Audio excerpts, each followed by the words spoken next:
Дами и господа, този поздрав е специјално направен од Љубо Манекена и неговија брат Емилијани од снахата Манди за Митко од село Трнак с неговите авточасти.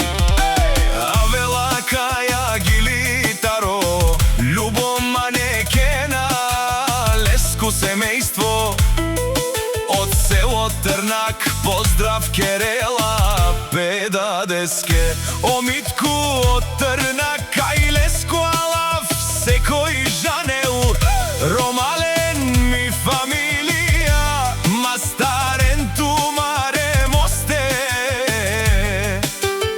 и симан буд бари фамилија, капа барав туме, вали грми, на Митко жанбаза, пак му варви, ефтино купува, ефтино продава, в цяла Германија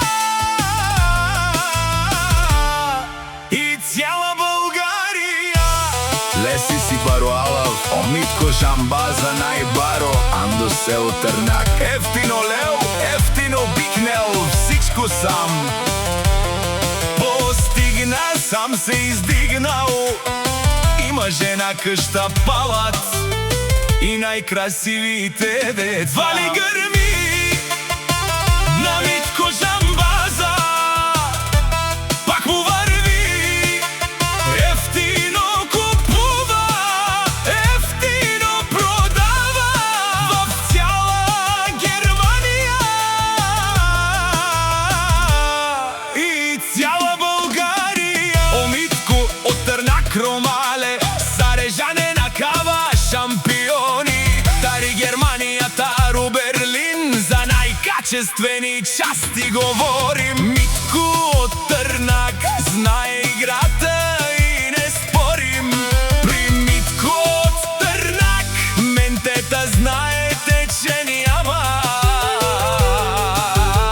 Митко е шампиона, няма измама.